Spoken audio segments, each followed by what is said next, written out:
ಗುರುಜಿ, ಹಿಂದಿನ ವಿಡಿಯೋದಲ್ಲಿ ಹೇಳಿದ್ದೀರಾ ತ್ರಿಚಿತ್ರಬಲಂ ಅಂತ ದಕ್ಷಿಣ ಭಾರತದಲ್ಲಿ ಓಪನ್ ಮಾಡಿದ್ದಾರೆ, ಅಂದರೆ ಹೇಳಿದ್ದಾರೆ ಋಷಿ ಮುನಿಗಳೆಲ್ಲ.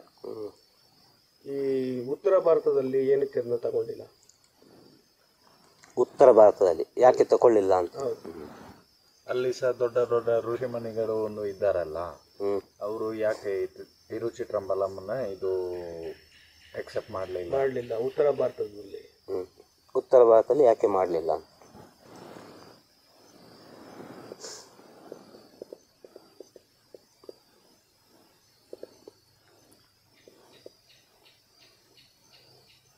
ಸೂರ್ಯನಿಂದ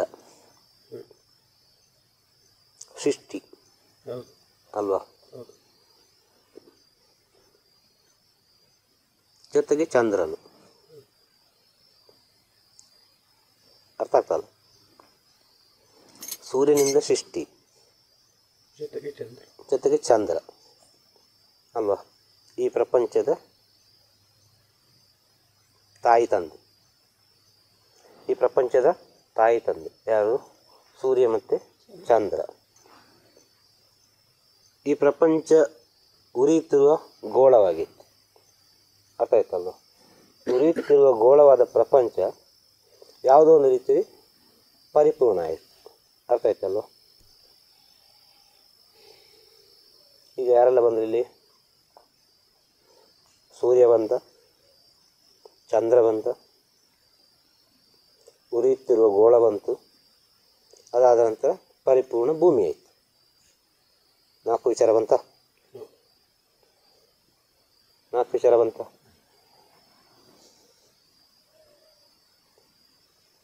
ಉರಿಯುತ್ತಿರುವ ಗೋಳದಿಂದ ಪರಿಪೂರ್ಣವಾದ ಭೂಮಿ, ಅರ್ಥ ಆಯ್ತಲ್ವ? ಈ ಪರಿಪೂರ್ಣವಾದ ಭೂಮಿಯಲ್ಲಿ ಒಬ್ಬ ಜ್ಞಾನಿ ಹುಟ್ಟಿದ, ಜ್ಞಾನಿ ಸೃಷ್ಟಿಯಾದ, ಅರ್ಥ ಆಯ್ತಾ? ಪರಿಪೂರ್ಣವಾದ ಭೂಮಿಯಲ್ಲಿ ಒಬ್ಬ ಜ್ಞಾನಿ ಸೃಷ್ಟಿಯಾದ. 5 ಅರ್ಥ ಆಯ್ತಾ? ಜ್ಞಾನಿ ಸೃಷ್ಟಿಯಾದವನು ಏನು ಮಾಡಿದ? ಸಂಸಾರ ಮಾಡಿದ, ಅವನು ಸೃಷ್ಟಿ ಮಾಡಿದ, ಅರ್ಥ ಆಯ್ತಲ್ವ? ಸಂಸಾರ. ಪ್ರಪಂಚ ಪೂರ್ತಿ ಜನಸಂಖ್ಯೆ ಆಯಿತು, ಅರ್ಥ ಆಯ್ತಲ್ಲ? ಪ್ರಪಂಚ ಪೂರ್ತಿ ಜನಸಂಖ್ಯೆ ಅಂದರೆ ಸಂಸಾರ. ನನ್ನ ಭಾಷೆ ಅರ್ಥ ಮಾಡಿಕೊಳ್ಳಿ ಅಷ್ಟೆ. ಸಂಸಾರ ಆದರೆ ಸಾಲದು, ಪುನಃ ಜ್ಞಾನವನ್ನು ಪಡೆದು ಆ ಮನುಷ್ಯ ಜನ್ಮದ ಸಾರ್ಥಕತೆಯನ್ನು ತಿಳಿದು ಮನುಷ್ಯ ಜನ್ಮ ಏನಂತ ಅರಿತು ಅದು ನಾವು ಮೋಕ್ಷಕ್ಕೆ ಹೋಗಿ ಸೇರಬೇಕು. ಹೇಳಾಯ್ತಾ? ಇಲ್ಲಿ ಹೇಳಾಯ್ತಲ್ಲ? ಸೂರ್ಯ, ಅರ್ಥ ಆಯ್ತಲ್ಲೋ? ಸೂರ್ಯನಿಗೆ ಒಂದು ವಾರವನ್ನು ಹೇಳಿದ್ದಾರೆ, ಆದಿತ್ಯವಾರ, ರವಿವಾರ, ಭಾನುವಾರ ಅಲ್ವಾ? ಚಂದ್ರನಿಗೊಂದು ವಾರವನ್ನು ಹೇಳಿದ್ದಾರೆ, ಚಂದ್ರವಾರ, ಸೋಮವಾರ ಅಂತ ಹೇಳಿದ್ದಾರೆ. ಅದಾದ ನಂತರ ಉರಿಯುತ್ತಿರುವ ಗೋಳ, ಅರ್ಥ ಆಯ್ತಲ್ಲ? ಆ ಉರಿಯುತ್ತಿರುವ ಗೋಳ ಇದೆ ಅಲ್ವಾ, ಅದೇ ಮಂಗಳ, ಬೇರೆ ಯಾವುದಲ್ಲ, ಮಂಗಳವಾರ, ಅರ್ಥ ಆಯ್ತಾ? ಇನ್ನು ಬುಧವಾರ. ಆ ಬುಧವಾರ ಅಂದರೆ ಪರಿಪೂರ್ಣ ಭೂಮಿ. ಬುಧವಾರ ಅಂತ ಹೇಳಿದ್ರೆ ಪರಿಪೂರ್ಣ ಭೂಮಿ ಆಯಿತು.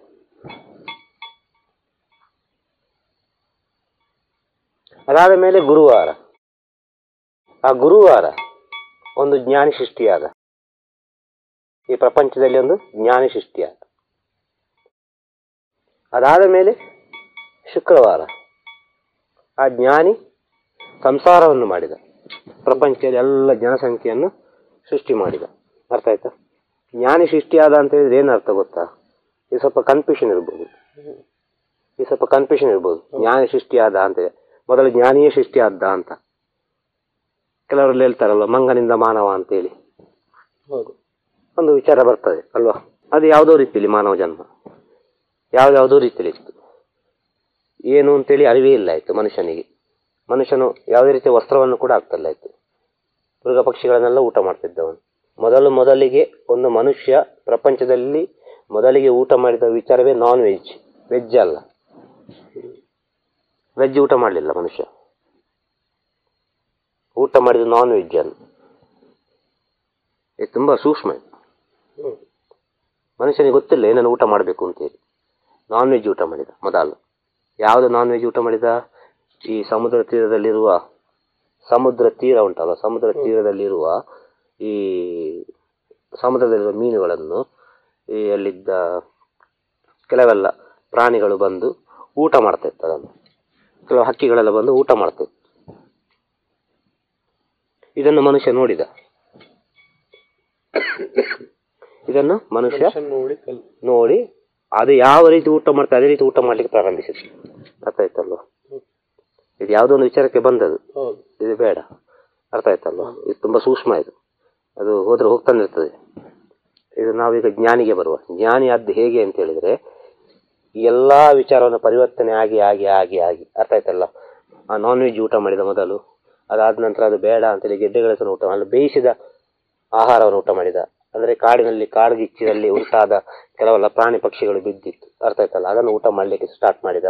ಅದನ್ನು ಊಟ ಮಾಡಲಿಕ್ಕೆ ಸ್ಟಾರ್ಟ್ ಮಾಡಿದಾಗ ಅವನಿಗೆ ಭಾವನೆಗಳು ಸೃಷ್ಟಿಯಾಯಿತು. ಅದರಿಂದ ಮುಂಚೆ ಅವನಿಗೆ ಭಾವನೆಗಳಿಲ್ಲ ಆಯಿತು. ಅದ ನಂತರ ಅವನಿಗೆ ಭಾವನೆಗಳು ಸೃಷ್ಟಿಯಾಯಿತು. ಈ ಭಾವನೆಗಳು ಸೃಷ್ಟಿಯಾದ ಮೇಲೆ ಈ ಪ್ರಪಂಚದ ಎಲ್ಲ ಜನಸಂಖ್ಯೆ ಸೃಷ್ಟಿಯಾಯಿತು. ಅರ್ಥ ಆಯ್ತಲ್ವ? ಆ ಭಾವನೆ ಎಂಬುದೇ ಆಗಿನ ಕಾಲದಲ್ಲಿ ಜ್ಞಾನ. ಅರ್ಥ ಆಯ್ತಲ್ವ? ಇಲ್ಲಿ ಹೇಳುದು ವಿಚಾರ. ಅವನಿಂದ ಒಬ್ಬರು ಒಬ್ಬರು ಒಬ್ಬರು ಒಬ್ಬರು ಒಬ್ಬರು ಸೃಷ್ಟಿಯಾದರು. ಈ ರೀತಿ ಸೃಷ್ಟಿಯಾಗ್ತಾ ಆಗ್ತಾ ಬರುವಾಗ ಅವನಿಗೆ ಅರಿವಾಯಿತು. ಅವನಿಗೆ ಸರಿಯಾದ ಒಂದು ಅರಿವಾಯಿತು, ನಾವು ಇದನ್ನೆಲ್ಲ ಊಟ ಮಾಡಬಾರ್ದು.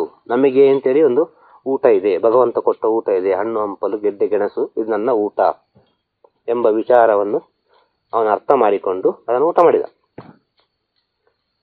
ಅದನ್ನು ಊಟ ಮಾಡಿದವನು ಪರಿಪೂರ್ಣವಾಗಿ ಜ್ಞಾನಿಯಾದಲ್ಲಿ. ಅರ್ಥ ಆಯ್ತಲ್ವ? ಹೇಳುದು ಅದ ಕಾರಣ ಒಂದೇ. ಈ ಪ್ರಪಂಚದ ಸುಭಿಕ್ಷೆಗೆ ಬೇಕಾದ ವಿಚಾರ ಮಾತಾಡಿದ ಜ್ಞಾನಿಯಾದ ಒಬ್ಬ ಜ್ಞಾನಿಯಾದ. ಅದು ಗುರುವಾರ. ಆದ ಕಾರಣ ಗುರುವಾರ ಅಂತ ಹೆಸರು ಬಂತು. ಅರ್ಥ ಆಯ್ತಾ? ಇದು ನಮ್ಮ ಅಂತರ್ಜ್ಞಾನ. ಇದು ಯಾವುದೇ ಪುಸ್ತಕದಲ್ಲಿ ಇಲ್ಲ. ಈ ವಿಚಾರ, ಈ ವಿಚಾರಗಳೆಲ್ಲ ಪುಸ್ತಕದಲ್ಲಿ ಇಲ್ಲ. ಇದು ಹುಡುಕಿದ್ರು ಸಿಕ್ಲಿಕ್ಕಿಲ್ಲ. ಇದು ನಿಮ್ಮ ನಿಮ್ಮ ಅಂತರಾತ್ಮದಲ್ಲಿ ಹೋಗಿ ನೀವೇ ಅಧ್ಯಯನ ಮಾಡುವಾಗ ನಿಮಗಿದು ಅರ್ಥ ಆದರೆ ನೀವು ಒಪ್ಪಿಕೊಳ್ತೀರಿ. ಅರ್ಥ ಆಯ್ತಲ್ಲ? ಅರ್ಥ ಆಗದೆ ಹೋದ ಪಕ್ಷದಲ್ಲಿ ಇನ್ನೂ ಸಹ ನೀವು ಅಧ್ಯಯನದಲ್ಲಿ ಮಾಡಬೇಕು. ಆದರೆ ಈ ಮಾತಂತೂ ಸತ್ಯವೇ. ನೀವು ಕೇಳಿದ್ದಕ್ಕೆ ಒಂದು ಉತ್ತರ ಇದೆ. ಆ ಉತ್ತರ ಹೇಳಬೇಕಾದ್ರೆ ಇಷ್ಟು ವಿಚಾರ ನನಗೆ ಹೇಳಬೇಕಾಗಿ ಬರ್ತದೆ. ಅರ್ಥ ಆಯ್ತಾ? ಸಂಸಾರವನ್ನು ಮಾಡಿದ ಅಂತ ಹೇಳಿದೆ. ಆ ಸಂಸಾರ ಎಂಬುದು ಶುಕ್ರವಾರ. ಅರ್ಥ ಆಯ್ತಲ್ವ? ಸಂಸಾರ ಎಂಬುದು ಶುಕ್ರವಾರ. ಆದ ಕಾರಣ ಶುಕ್ರವಾರ ಅಮ್ಮನಿಗೆ, ಅಮ್ಮಂದಿರಿಗೆ ಬಹಳ ಪ್ರಾಮುಖ್ಯತೆಯನ್ನು ಕೊಟ್ಟರು. ಶುಕ್ರವಾರ ಅಮ್ಮನ ವಾರ, ಅಮ್ಮನಿಗೊಂದು ಮಹತ್ವವನ್ನು ಕೊಟ್ಟರು. ಈಗ ಇದೆಲ್ಲ ಹೇಳುದೆಲ್ಲ ಅರ್ಥ ಆಗ್ತಲ್ಲ. ಈಗ ನೀವು ಜೀವನದಲ್ಲಿ ಅನುಭವಿಸುವ ಸ್ಥಿತಿಗೆ, ಇಲ್ಲಿ ನಾವು ಹೇಳುವ ಸ್ಥಿತಿಗೆ ಸರಿ ಬರ್ತಾ ಉಂಟಲ್ಲ. ಒಂದು ವಿಚಾರ ಸರಿ ಬರ್ತಾ ಉಂಟಲ್ಲ. ಶುಕ್ರವಾರ ಆದ ಮೇಲೆ, ಅರ್ಥ ಆಯ್ತಾ? ಶುಕ್ರವಾರ ಆದ ಮೇಲೆ ಬರೋದು ಶನಿವಾರ. ಈ ಶನಿವಾರ ಎಂಬುವ ವಿಚಾರ ಅದು ಬಹಳ ದೂರದ ವಿಚಾರ. ಶನಿವಾರ ಅಂತೇಳಿ ಬಹಳ ದೂರದ ವಿಚಾರ. ಅದು ಸ್ಥಿರವಾದ ವಾರ, ನಂಬಿಕೆಯ ವಾರ, ದೃಢವಾದ ವಾರ. ಅದಲ್ಲದೆ ಮೋಕ್ಷವನ್ನು ಕಂಡುಕೊಳ್ಳುವ ವಾರ.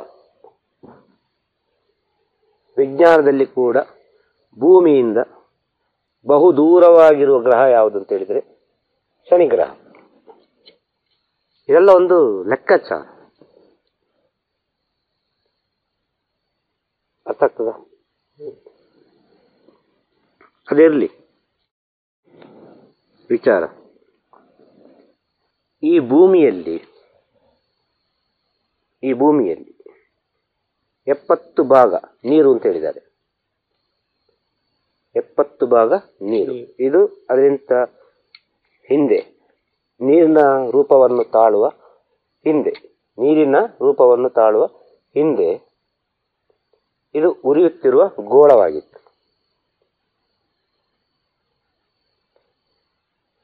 ಅನೇಕ ಕೋಟಿ ವರ್ಷಗಳು ಉರಿದು ಅದೆಲ್ಲ ಒಂದು ರೂಪ ಪರಿವರ್ತನೆಯಾಗಿ ಜಲವಾಯಿತು. ಆ ಜಲವಾದ ಮೇಲೆ ಆ ಜಲದಲ್ಲಿ ಉತ್ಪತ್ತಿಯಾದದ್ದು ಭೂಮಿ. ಜಲದಿಂದ ಒಳಗೆ, ಅರ್ಥ ಆಯ್ತಲ್ಲ, ಪರಿಪೂರ್ಣ ಜಲ, ಅರ್ಥ ಆಯ್ತಲ್ವಾ? ಆ ಪರಿಪೂರ್ಣ ಜಲದಲ್ಲಿ, ಆ ಜಲದ ಒಳಗಿನಿಂದ ಒಂದು ಹಂತ ಮೇಲೆ ಬಂದ ವಿಚಾರವೇ ನಾವು ವಾಸ ಮಾಡುವ ಭೂಮಿ, ಈ ಮಣ್ಣು. ಅರ್ಥ ಆಗ್ತದ? ಈ ಮಣ್ಣು. ಆಗ ಭೂಮಿಯಲ್ಲಿ ಮೊದಲು ಸೃಷ್ಟಿಯಾದ್ದು ಒಂದು ಹುಲ್ಲು ಅಂತ ಹೇಳ್ತಾರೆ. ಹುಲ್ಲು, ನೀರಿನಲ್ಲಿ ಎಷ್ಟೋ ಜೀವರಾಶಿಗಳಿತ್ತು, ಒಂದು ಹುಲ್ಲು ಸೃಷ್ಟಿಯಾಯಿತು ಅಂತ ಹೇಳ್ತಾರೆ. ಆ ಹುಲ್ಲು ಸೃಷ್ಟಿಯಾಗಬೇಕು ಅಂತ ಹೇಳಿದ್ರೆ ಈ ಭೂಮಿಯನ್ನು ಸರಿಯಾಗಿ ನಾವು ಅರ್ಥ ಮಾಡಿಕೊಂಡ್ರೆ ಆ ಹುಲ್ಲು ಎಲ್ಲಿ ಸೃಷ್ಟಿ ಆಗ್ಬೋದು? ಆ ಹುಲ್ಲು ಎಲ್ಲಿ ಸೃಷ್ಟಿ ಆಗ್ಬೋದು ಮೊದಲಿಗೆ? ಈಗ ಭೂಮಿಯಲ್ಲಿ ಮೊದಲು ಅರ್ಥ ಆಯ್ತಾ ಸೃಷ್ಟಿ ಆದ್ದೊಂದು ಹುಲ್ಲು. ನಮ್ಮ ಋಷಿಮುನಿಗಳೆಲ್ಲ ಹೇಳಿದಂಥ ವಿಚಾರ, ಅರ್ಥ ಆಯ್ತಲ್ವಾ?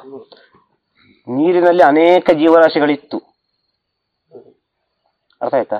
ಭೂಮಿ ಸೃಷ್ಟಿಯಾಗಬೇಕು ಅಂತ ಹೇಳಿದ್ರೆ, ಆ ಸೃಷ್ಟಿ ಆಗಬೇಕು ಅಂತ ಹೇಳಿದ್ರೆ ಜಲದಿಂದ ಮೇಲೆ ಬಂದ ವಿಚಾರ ಭೂಮಿ, ಅರ್ಥ ಆಗ್ತದ?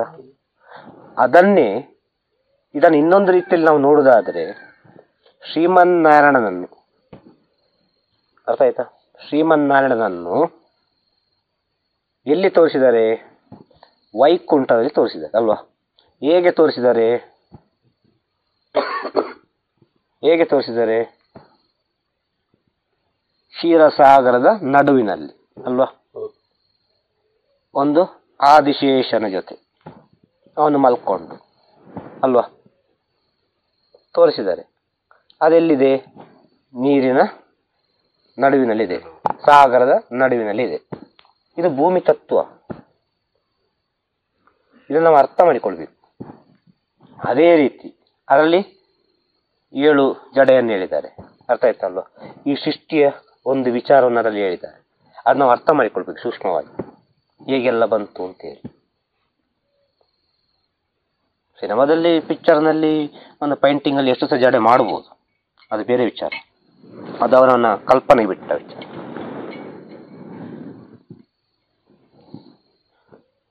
ಆಗ ಭೂಮಿ ಸೃಷ್ಟಿಯಾಯಿತು. ಆ ಭೂಮಿ ಸೃಷ್ಟಿಯಾಗುವ ಭೂಮಿಯಲ್ಲಿ ಮೊದಲು ಹುಲ್ಲು ಸೃಷ್ಟಿಯಾಯಿತು. ಆ ಹುಲ್ಲು ಸೃಷ್ಟಿ ಆಗುವ ಸ್ಥಳ ಯಾವುದಾಗಿರಬೇಕು ಅಂತ ಹೇಳುವ ಒಂದು ಪ್ರಶ್ನೆ ಇಲ್ಲಿ. ಯಾವುದಾಗಿರಬೇಕು?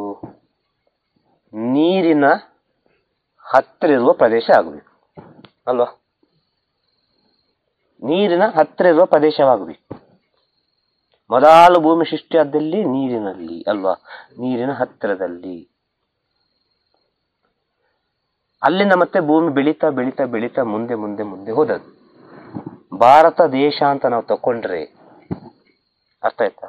ಇದೆಲ್ಲರೂ ಬೇಕಾದ್ರೆ ಅಭ್ಯಾಸ ಮಾಡಿ, ತಿಳಿದುಕೊಳ್ಳಿ, ರಿಸರ್ಚ್ ಮಾಡಿ,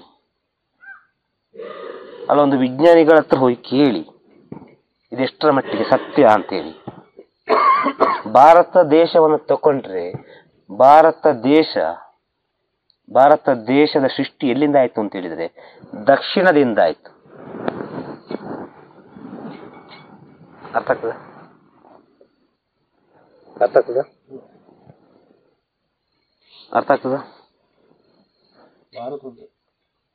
ಭಾರತ ದೇಶವನ್ನು ತಕೊಂಡ್ರೆ ಭಾರತ ದೇಶದ ಸೃಷ್ಟಿ ಎಲ್ಲಿಂದ ಆಯ್ತು? ಆ ಮಣ್ಣಿನ ಸೃಷ್ಟಿ ಎಲ್ಲಿಂದ ಆಯ್ತು ಅಂತ ಹೇಳಿದ್ರೆ, ಸಮುದ್ರ ಎಲ್ಲಿ ಆ ಮಣ್ಣನ್ನು ಸೃಷ್ಟಿ ಮಾಡಿತು ಅಂತ ಹೇಳಿದ್ರೆ ಭಾರತ ದೇಶವನ್ನು ತಕೊಂಡ್ರೆ, ಪ್ರಪಂಚವನ್ನು ಹೇಳಿಲ್ಲ. ಎಲ್ಲಿ ಪ್ರಪಂಚದಲ್ಲಿ ಅನೇಕ ರೀತಿಯಲ್ಲಿ ಆ ರೀತಿ ಸೃಷ್ಟಿಯಾದ ಸ್ಥಳಗಳುಂಟು. ಭಾರತ ದೇಶವನ್ನು ತಕೊಂಡ್ರೆ ಅದು ಎಲ್ಲಿ ಸೃಷ್ಟಿಯಾಯಿತು ಅಂತ ಹೇಳಿದ್ರೆ ದಕ್ಷಿಣ ಭಾಗದಲ್ಲಿ ಸೃಷ್ಟಿಯಾಯಿತು ಭೂಮಿ. ಆ ದಕ್ಷಿಣ ಭಾಗದಲ್ಲಿ ಮೊದಲು ನೀರಿನ ಹತ್ತಿರದಲ್ಲಿ ಮೊದಲು ಮನುಷ್ಯರು ಕೂಡ ಸೃಷ್ಟಿಯಾದದ್ದು. ಈ ದಕ್ಷಿಣದಿಂದ ಮತ್ತೆ ಭೂಮಿ ಬೆಳೀತಾ ಬೆಳೀತಾ ಮುಂದೆ ಹೋಗ್ತಾ ಹೋಗ್ತಾ ಉತ್ತರಕ್ಕೆ ಹೋಯ್ತು. ಆದ ಕಾರಣ ಭಾರತ ದೇಶದ ಮುಂದೆ ಹೋಗುವಾಗ ಯಾವುದೇ ಇದಿಲ್ಲ. ಪಾಕಿಸ್ತಾನ ಮತ್ತೆ ಜಾಯಿಂಟ್ ಆಗಿತ್ತು, ಮತ್ತೆಂತ ಚೈನಾ ಉಂಟು, ಎಲ್ಲ ಉಂಟು. ಅಲ್ಲಿ ನಡುವಿನಲ್ಲಿ ಸಮುದ್ರಗಳೆಲ್ಲ ಇಲ್ಲ. ಅಲ್ಲಿ ಸಮುದ್ರವಾಗಿತ್ತು, ನೀರಾಗಿತ್ತು, ವಿಪರೀತ ಸುತ್ತಲದು ಬೆಳೆದಿತ್ತು. ಆದ ಕಾರಣ ಅದು ಭಾರತ ದೇಶದ ಇದಕ್ಕೆ ಸಂಬಂಧಪಟ್ಟು, ಈ ಭೂಗೋಳಕ್ಕೆ ಸಂಬಂಧಪಟ್ಟು ಅಲ್ಲಿ ಶೀತ ವಾತಾವರಣ ವಿಪರೀತವಾಗಿತ್ತು, ಶೀತ ವಾತಾವರಣ. ಆದ ಕಾರಣ ಉತ್ತರದಲ್ಲಿ ಹಿಮಾಲಯವನ್ನು ಹೇಳಿದರು, ಶಿವನನ್ನು ಹೋಲಿಕೆ ಮಾಡಿದರು, ಅದಕ್ಕೆ ಕೈಲಾಸ ಅಂತ ಹೇಳಿದರು. ಈ ಕೈಲಾಸ ಅಂತ ಹೇಳಿದವರು ಯಾರು ಗೊತ್ತಾ? ದಕ್ಷಿಣದಿಂದ ಹೋದವರು ಇಟ್ಟ ಹೆಸರು ಕೈಲಾಸ ಅಂತ. ದಕ್ಷಿಣದಿಂದ ಹೋದ ಋಷಿ ಮುನಿಗಳ ಇಲ್ಲ ಅಂತ. ದಕ್ಷಿಣದಿಂದ ಹೋದವರು. ಈ ಭಾರತ ದೇಶ ಅಂದ್ರೆ ಪುಣ್ಯ ಭೂಮಿ, ಪವಿತ್ರ ಭೂಮಿ, ಸತ್ಯ ಭೂಮಿ ಅಂತ ಹೇಳ್ತಾರೆ ಭಾರತ ದೇಶ ಅಂತ ಹೇಳಿದ್ರು. ಅರ್ಥ ಆಯ್ತಾ? ಹೌದು. ಭಾರತ ದೇಶ ಅಂದ್ರೆ ಪುಣ್ಯ ಭೂಮಿ, ಸತ್ಯ ಭೂಮಿ, ಪವಿತ್ರ ಭೂಮಿ, ಏನು ಸಹ ಹೇಳ್ಬೋದು. ಅದಲ್ಲದೆ ಅನೇಕ ಋಷಿಮುನಿಗಳು ಸೃಷ್ಟಿಯಾದ ಭೂಮಿ, ಅವತಾರವನ್ನು ತಾಳಿದ ಭೂಮಿ. ಈ ಭೂಮಿಯಲ್ಲಿ, ಈ ಭಾರತ ದೇಶದಲ್ಲಿ ಎರಡು ಪಂಗಡ ಮಾಡಿದ್ರು ಇದನ್ನು. ಅರ್ಥ ಆಯ್ತಲ್ವ? ದಕ್ಷಿಣವನ್ನು ಕರ್ಮಭೂಮಿ ಅಂತ ಹೇಳಿದರು, ಉತ್ತರವನ್ನು ಪುಣ್ಯಭೂಮಿ ಅಂತ ಹೇಳಿದರು. ಕಾರಣ ಏನು? ಆ ಉತ್ತರದ ಭಾಗ ಅಷ್ಟು ಚಂದ ನೋಡ್ಲಿಕ್ಕೆ. ಈ ದಕ್ಷಿಣದವರು ಉತ್ತರಕ್ಕೆ ಹೋಗಿ ಕೊಟ್ಟ ವರ್ಣನೆ ಅದು. ಇದು ಬಹಳ ಪುಣ್ಯಭೂಮಿ. ಯಾಕಂದ್ರೆ ಇವರು ಇಲ್ಲಿ ಅನುಭವಿಸಿ ಸಾಕಾಯ್ತು ಅವರಿಗೆ. ದಕ್ಷಿಣದಲ್ಲಿ ಜನಸಂಖ್ಯೆ ಇಲ್ಲಿ ಸೃಷ್ಟಿಯಾದ್ದು. ಭಾರತ ದೇಶದ ಮಣ್ಣು ಎಲ್ಲಿ ಸೃಷ್ಟಿಯಾಯಿತು ಅಂತಂದ್ರೆ ಮೊದಲು ದಕ್ಷಿಣದಲ್ಲಿ ಸೃಷ್ಟಿಯಾಯಿತು. ಮೊದಲು ದಕ್ಷಿಣದಲ್ಲಿ ಸೃಷ್ಟಿಯಾಯಿತು. ಆ ದಕ್ಷಿಣದಲ್ಲಿ ಮನುಕುಲವೇ, ಭಾರತ ದೇಶ ತಗೊಂಡ್ರೆ ದಕ್ಷಿಣದಲ್ಲಿ ಮನುಕುಲವೇ ಮೊದಲು ಸೃಷ್ಟಿಯಾದ ಮನುಕುಲ. ಹಾಗೆಯೇ ವಿಸ್ತರಿಸಿ ಅದು ಉತ್ತರದವರೆಗೆ ಹೋಯ್ತು. ಇನ್ನು ಹಾಗೆಯೇ ಹೋಯ್ತು, ಮುಂದೆ ಹೋಯ್ತು, ಎಲ್ಲ ಆಯ್ತು. ಚೈನಾ, ಅಫ್ಘಾನಿಸ್ತಾನ, ಅದು ಇದೆಲ್ಲ ಆಯ್ತು ಆ ಕಡೆ. ಇದಕ್ಕೆಲ್ಲ ಮೂಲ ಸೃಷ್ಟಿಯಲ್ಲಿ ಗೊತ್ತುಂಟ, ಉಗಮ ದಕ್ಷಿಣ. ಆದ ಕಾರಣ ದಕ್ಷಿಣದಲ್ಲಿರುವ ಜ್ಞಾನಿಗಳು ಇದು ತುಂಬಾ ಸೂಕ್ಷ್ಮ. ಅಲ್ಲಿರುವ ಜ್ಞಾನಿಗಳು, ಮೊದಲು ಜ್ಞಾನಿಗಳು ಎಲ್ಲಿ ಭಾರತ ದೇಶದಲ್ಲಿ ಸೃಷ್ಟಿಯಾದ್ರು ಅಂತ ಹೇಳಿದ್ರೆ ದಕ್ಷಿಣದಲ್ಲಿ. ಈ ದಕ್ಷಿಣದಲ್ಲಿ ಸೃಷ್ಟಿಯಾದ ಜ್ಞಾನಿಗಳು ಹಾಗೆ ಮುಂದೆ ಹೋಗ್ತಾ ಮುಂದೆ ಹೋದ್ರು ಅವರು. ಅರ್ಥ ಆಯ್ತಲ್ಲ? ಅಲ್ಲಿ ಕೂಡ ಅನೇಕ ರೀತಿಯ ವಿಚಾರಗಳೆಲ್ಲ ನಡೀತದೆ, ಅನೇಕ ರೀತಿಯ ವಿಚಾರಗಳಲ್ಲಿ ನಡೀತದೆ. ಆಗ ದಕ್ಷಿಣದಲ್ಲಿ ಜ್ಞಾನಿಗಳು ಸೃಷ್ಟಿಯಾದ ಕಾರಣ ಅವರು ಆ ಬಿಂದುವಿನ ಬಗ್ಗೆ ಹೇಳಿದರು, ತಿರುಚಿಟ್ರಂಬಲಂ ಅಂತೇಳಿ. ಅದು ಬಹಳ ಸೂಕ್ಷ್ಮ ಅಂತ ಹೇಳುದು. ಇದು ತುಂಬಾ ಸೂಕ್ಷ್ಮ. ಇದು ಅಷ್ಟು ಹೋಗ್ಬೇಕು, ಒಳಗೆ ಹೋಗ್ಬೇಕು. ಇದು ಅಂತರ್ಜ್ಞಾನದಿಂದ ಬರುವಂತ ವಿಚಾರ. ಇದು ಎಷ್ಟರ ಮಟ್ಟಿಗೆ ಸುಳ್ಳು ಸತ್ಯ ಅಂತೇಳಿ ನೀವು ರಿಸರ್ಚ್ ಮಾಡಿ ಅಂತ ಹೇಳಿ ಇದಕ್ಕೆ ಖಂಡಿತವಾಗಿ ಹೇಳಿದ್ದು. ಈ ಸತ್ಯ ಕೂಡ ಹೌದು.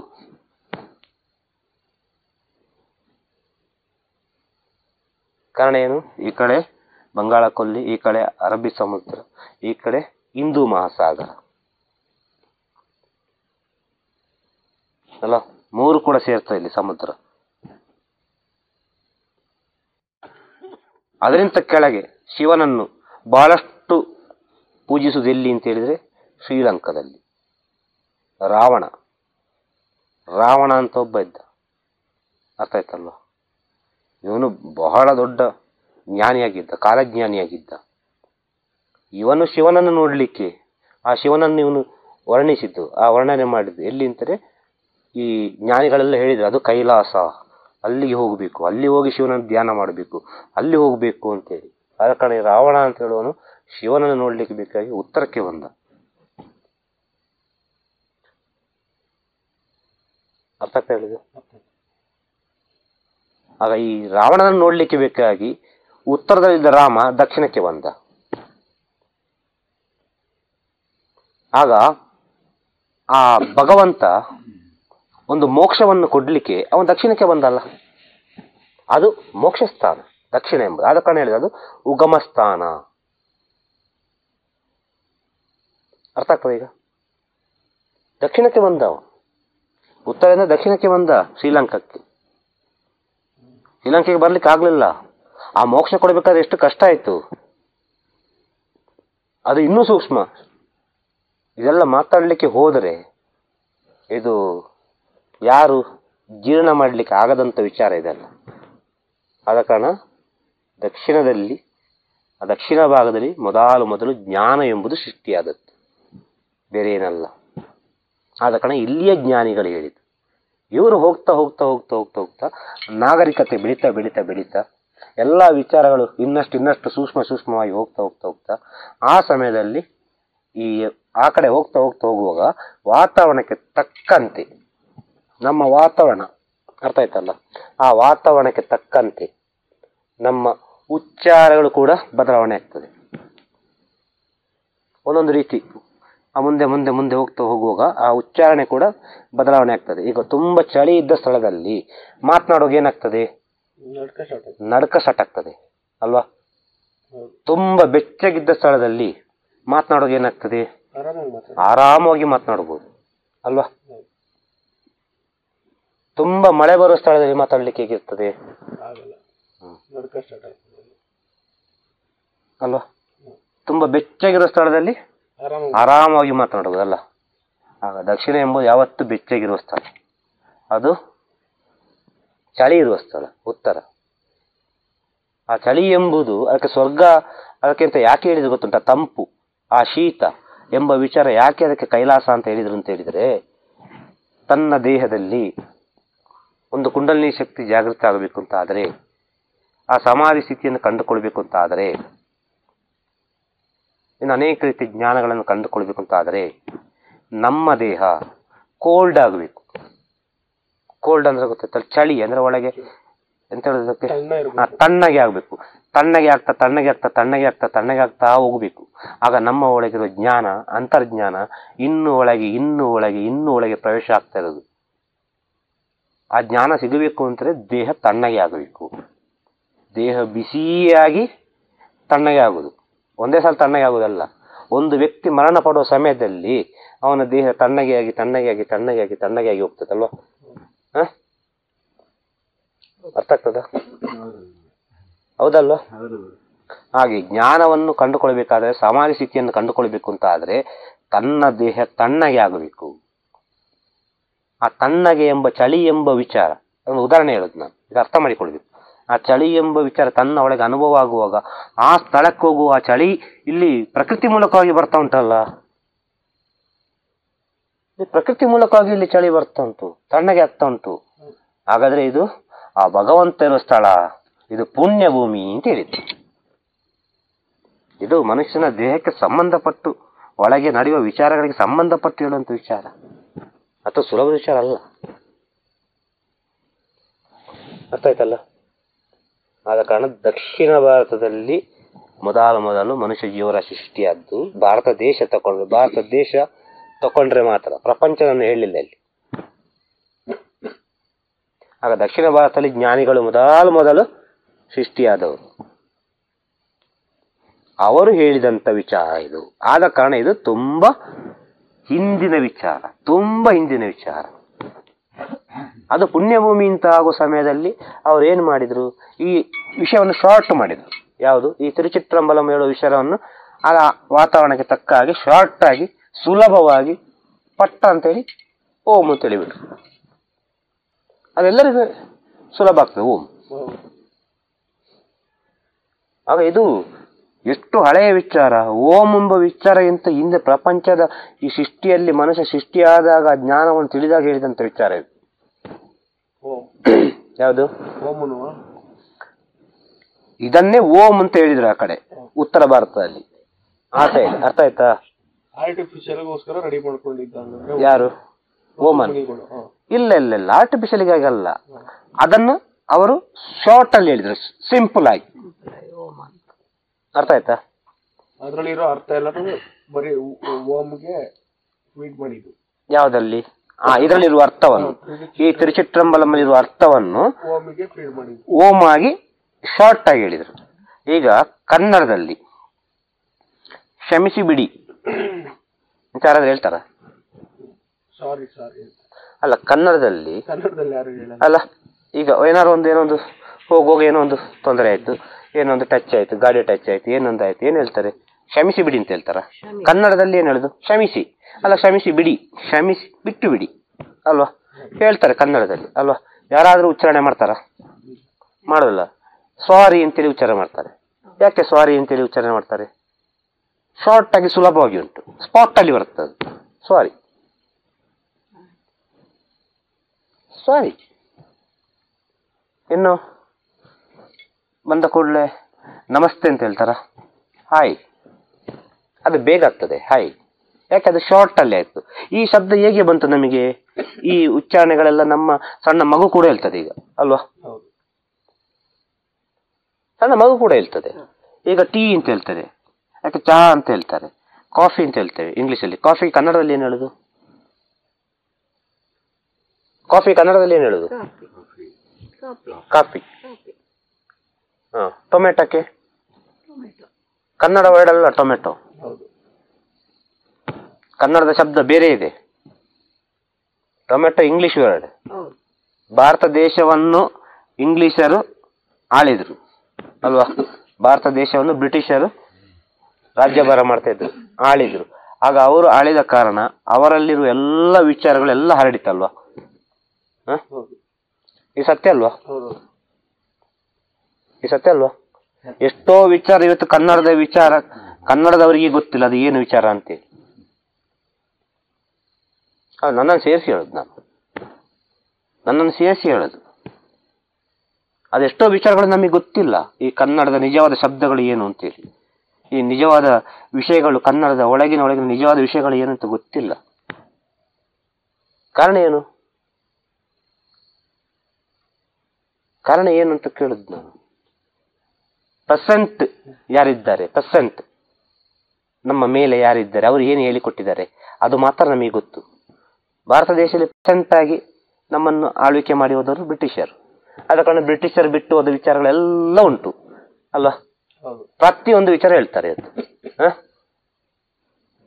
ಹಾಗೆ ಈ ಜ್ಞಾನದ ವಿಚಾರದಲ್ಲಿ ಪ್ರೆಸೆಂಟ್ ಆಗಿ ಅಂದ್ರೆ ಉತ್ತರ ಭಾರತದಲ್ಲಿ ಹೋಗಿ ಎಲ್ಲಾ ವಿಷಯಗಳನ್ನು ತಿಳಿದು ಅದು ಕೈಲಾಸ, ದೇವಲೋಕ, ಭಗವಂತನಿರುವ ಸ್ಥಳ ಅಂತ ಹೇಳಿ ಅಲ್ಲಿಗೆ ಜಾಸ್ತಿ ಪ್ರಾಧಾನ್ಯತೆ ಕೊಟ್ಟು ಶುರು ಮಾಡಿದ್ರು ಉತ್ತರ ಭಾರತಕ್ಕೆ. ಇಲ್ಲಿಂದೆಲ್ಲ ಹೋಗಿ ಉತ್ತರ ಭಾರತಕ್ಕೆ ಬಹಳಷ್ಟು ಬಹಳಷ್ಟು ಬಹಳಷ್ಟು ಗೌರವವನ್ನು ಕೊಡ್ಲಿಕ್ಕೆ ಶುರು ಮಾಡಿದ್ರು. ಅಂತ ಸಮಯದಲ್ಲಿ ಅಲ್ಲಿದ್ದ ಒಂದು ಋಷಿಗಳು ಈ ಕಡೆ ಬರ್ತಾರೆ. ನೋಡ್ಬೇಕು ಏನಪ್ಪ ಇದು, ಏನು ನಡೀತಾ ಉಂಟು, ಆ ಕಡೆನೆಲ್ಲ ಬರ್ತಾ ಉಂಟು, ಅಲ್ಲಿ ಏನಿದೆ ಅಂತೇಳಿ. ಅರ್ಥ ಆಯ್ತಲ್ಲ. ಇಲ್ಲಿ ಬಂದು ನೋಡೋದು ಇಲ್ಲಿ ಇರುವ ಜ್ಞಾನಿಗಳ ವಿಚಾರಗಳೆಲ್ಲ ಅವರಿಗೆ ಜೀರ್ಣ ಮಾಡಿಕೊಳ್ಳಲಿಕ್ಕೆ ಆಗ್ಲಿಲ್ಲ. ದಕ್ಷಿಣದಲ್ಲಿರೋ ಜ್ಞಾನಿಗಳ ವಿಚಾರ ಅಲ್ಲ, ಜೀರ್ಣವೇ ಮಾಡ್ಲಿಕ್ಕೆ ಆಗ್ಲಿಲ್ಲ. ಹಾಗೆ ದಕ್ಷಿಣದಿಂದ ಹೋದ ಜ್ಞಾನಿಗಳು ಹೋಗ್ತಾ ಹೋಗ್ತಾ ಹೋಗ್ತಾ ದಕ್ಷಿಣದಿಂದ ಈ ಬೆಚ್ಚಗಿನ ಪ್ರದೇಶದಿಂದ ಹೋಗಿ ಹೋಗಿ ಹೋಗಿ ಹೋಗಿ ಹೋಗಿ ಮೇಲೆ ಹೋಗುವಾಗ ಅದೆಷ್ಟೋ ವಾತಾವರಣ ದಾಟಿ ದಾಟಿ ದಾಟಿ ದಾಟಿ ಕೊನೆಗೆ ಆ ವಾತಾವರಣಕ್ಕೆ ತಕ್ಕವಾದ ಶಬ್ದಗಳು, ಅರ್ಥ ಆಯ್ತಲ್ವ, ಆ ಕಾಲಕ್ಕೆ ಅಂದ್ರೆ ಆ ಪರಿಸ್ಥಿತಿಗೆ ಅಂತ ಹೇಳುದು. ವಾತಾವರಣ ಅಂದ್ರೆ ಅಲ್ಲಿದ್ದು ಹವಾಗುಣಗಳು, ಅರ್ಥ ಆಯ್ತಲ್ವ. ಇದಕ್ಕೆಲ್ಲ ಸಂಬಂಧಪಟ್ಟು ಎಲ್ಲವನ್ನು ಆಲೋಚನೆ ಮಾಡಿ ಪ್ರತಿಯೊಬ್ಬನಿಗೂ ಸುಲಭವಾಗಬೇಕು ಅಂತ ಹೇಳಿ ಅದನ್ನು ಓಂ ಅಂತ ಹೇಳಿಬಿಟ್ರು. ಅರ್ಥ ಆಯ್ತದ? ಬೇರೆನಲ್ಲ, ಸಿಂಪಲ್ ಆಗಿ ಹೇಳಿದ್ರು ಓಂ. ಇಲ್ಲಿ ಅದು ಪ್ರಪಂಚ ಸೃಷ್ಟಿಯಾಗುವ ಸಮಯದಲ್ಲಿ ಹೇಳಿದಂಥ ವಿಚಾರ ತಿರುಚಿಟ್ರಂಬಲಂ ಅಂತೇಳಿ, ಬೇರೆನಲ್ಲ. ಅಲ್ಲಿ ಹೋಗಿ ಅದನ್ನೇ ಓಂ ಅಂತೇಳಿ ಉಚ್ಚಾರಣೆ ಮಾಡಿದ್ರು. ಅದು ಏನಾಯ್ತು, ಪ್ರೆಸೆಂಟ್ ಆಯ್ತು. ಇದು ಓಲ್ಡ್ ವರ್ಷನ್ ಆಯ್ತು. ಅದೆಷ್ಟೋ ಕಾಲ, ಎಷ್ಟೋ ವರ್ಷಾನುಗಳ ಕಾಲ ಹಿಂದೆ ಉಂಟು, ಅದು ಎಷ್ಟೋ ಕೋಟಿ ವರ್ಷಗಳ ಹಿಂದೆ ಉಂಟು. ಆಗ ನಮಗೆ ಸಮೀಪದಲ್ಲಿ ಸಿಕ್ಕಿದ ವಿಚಾರ ಓಂ. ಹಾಗೆ ಓಂ ಎಂಬ ಉಚ್ಚಾರಣೆ ಅದು. ಇದು ಯಾಕೆ ಅಂತ ಹೇಳಿದರೆ ಇದರ ಬಗ್ಗೆ ಅಷ್ಟು ಅಧ್ಯಯನ ಮಾಡಿ ಹೇಳುವಂಥ ವಿಚಾರ, ಬೇರೆ ಅಂತಲ್ಲ. ಅರ್ಥ ಆಯ್ತಲ್ವ? ಆದ ಕಾರಣ ಇದು ದಕ್ಷಿಣದಲ್ಲಿ ಮೊದಲು ಹುಟ್ಟಿದಂಥ ವಿಚಾರ. ಈ ಸಂದೇಶ ಕೇಳಿದವರು ಎಲ್ಲರೂ ಸ್ವಲ್ಪ ಸೂಕ್ಷ್ಮವಾಗಿ ಇದನ್ನು ಅರ್ಥ ಮಾಡಿಕೊಳ್ಳಿ. ಅಂತಿಂಥ ಸಂದೇಶ ಅಲ್ಲ ಇದು. ಇದು ಬಹಳ ದೀರ್ಘವಾಗಿ ಇಳಿಬೇಕಿದು. ಅದು ಇಳಿಬೇಕು ಅಂತಾದರೆ ತಾನು ಆಗಿ ಆಗಬೇಕು. ಇಲ್ಲ ಈ ಪ್ರಪಂಚದಲ್ಲಿರುವ ಈ ಗೂಗಲ್ ಅದು ಇದು ದೇವಸ್ಥಾನ ಎಲ್ಲ ನೀವು ಸರ್ಚ್ ಮಾಡಿ ಒಂದು ವಿಜ್ಞಾನಿಗಳ ಹತ್ರ ಹೋಗಿ ಕೇಳಿ. ಅವ್ರು ಏನು ಉತ್ತರ ಹೇಳ್ತಾರೆ ಅದಕ್ಕೆ ಮತ್ತೆ ಇದರ ಬಗ್ಗೆ ಮಾತಾಡುವ ಅಷ್ಟೇ ಹೇಳುದು ನಾನು, ಬೇರೆ ಎಂತಲ್ಲಿ ಸಾಧ್ಯ ಇಲ್ಲ. ತಿರುಚಿಟ್ರಂಬಲಂ. ಎಲ್ಲರಿಗೂ ಒಳ್ಳೆಯದಾಗಲಿ, ಶುಭವಾಗಲಿ. ತಿರುಚಿಟ್ರಂಬಲಂ.